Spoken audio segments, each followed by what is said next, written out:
Good day, fellow Blender modelers. Today I am going to show you a very quick and easy way to make this kind of explosion, or just the smoke if you want to leave the flames out. Now, a while back I made this scene, and I had some people asking me how I did the flak.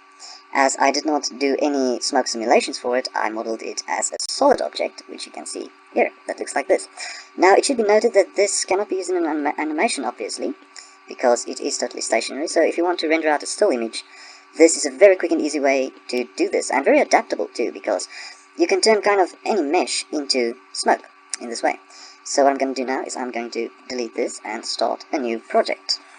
So I'm going to start with a default cube here. You can obviously use spheres and other stuff like that, but for this we're just going to stick with the basic default cube.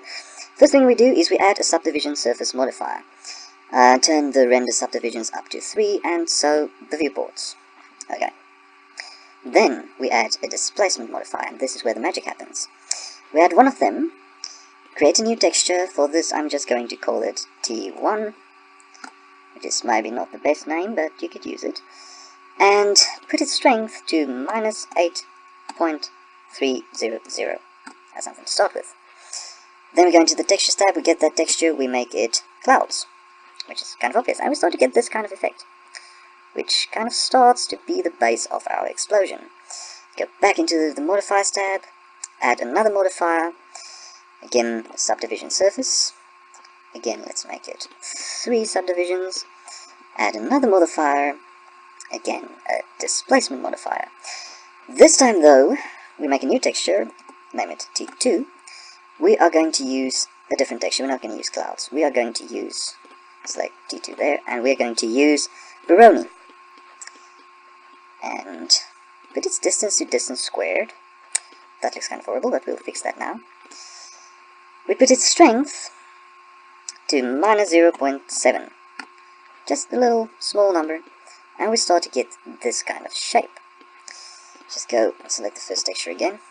And get this, which is starting to look like our explosion.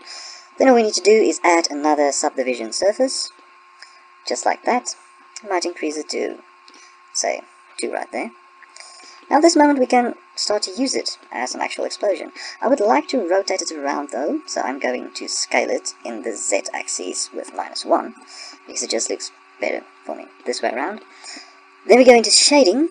As it's a default cube, it already has a material. We remove the principal BSDF and we add a volume scatter. Volume scatter, just like that. And we connect the volume with volume, color relief oddities, and the density we put like something like 3.6, and we have that. Now we can go into layout. We should switch to cycles render, because Eevee renders all volumetrics as a cube, and we're going to render, and it is starting to look like smoke. Simple, yet still bubbly. Go into solid again, turn that back on, and now to get the fire inside, all we need to do is add a light. Add a point light.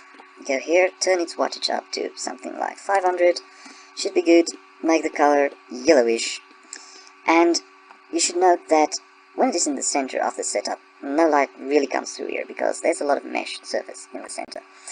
So all we do is we just move the light a little bit out of the center, and render it again, and then we start to get that effect. That should be more orange, I think, more like that.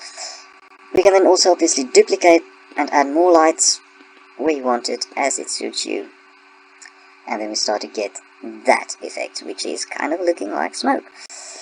We can also add another displacement modifier to this if you want more resolution. You just can basically keep adding them as far as your PC can handle, and as far as you want resolution. Add another one of those, make it strength -0.3, should maybe work. And then you start to get this, you can see it's a lot more resolution. You can also then increase the subdivisions, but I'm not going to do that now.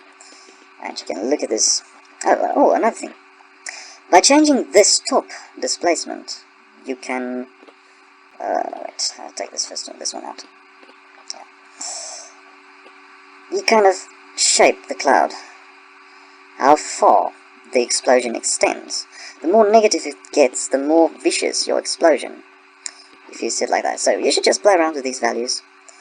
The values of the displacements, the strengths, to get what you want. Now there is some problems with this mesh. Sometimes when the mesh intersects itself and you render it in an image, you will get weird and strange artifacts that you can deal with by making your mesh not intersect itself, or just paint it out in post-processing with the smudge tool or whatever you prefer.